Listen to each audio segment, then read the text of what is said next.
We had a bit of surprising news in the news business overnight. Really? Keith Olbermann abruptly left Msnbc last night. As we all know, he was no stranger to controversy, but neither he nor the network will say exactly why he left, and Ron is on the story this morning. That is right, Dan. With an estimated $30 million left on his contract, Keith Olbermann is out. The controversial host who helped create the cable channel's left-of-center political identity signed off last night with little explanation, sending shockwaves through the cable news world.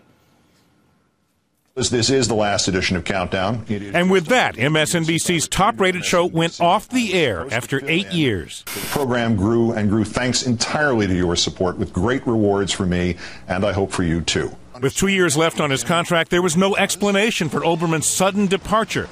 A terse statement from MSNBC didn't clear it up either.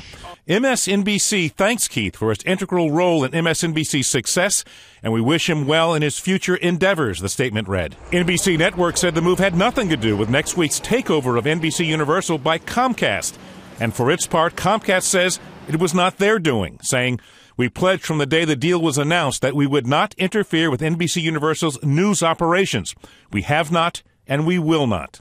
In his final sign-off, Olbermann hinted at frustrations.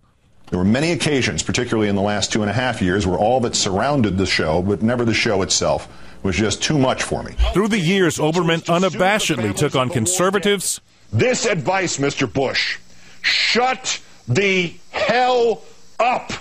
And lashed out at Fox News many times, singling out host Bill O'Reilly. Apparently one of those trained SEALs over at Fox News. His frequent and sometimes blatant support for liberal positions was a boon to the network, boosting ratings. But MSNBC had a long and icy relationship with a defiant Olbermann. Your delight in human misery. Last year, he was suspended without pay for making donations to Democratic candidates, violating the company's policy, which Olbermann said he never knew about. He apologized to his fans, but not to the network. I don't want to minimize my gratitude to you for the kind of support that's usually reserved for, like, Chilean miners. Early reaction from colleagues. MSNBC's Rachel Maddow speaking on last night's edition of Real Time with Bill Maher. All I know is that it was between Keith and the company. It didn't involve any of the rest of us, and he was really gracious and nice when he left.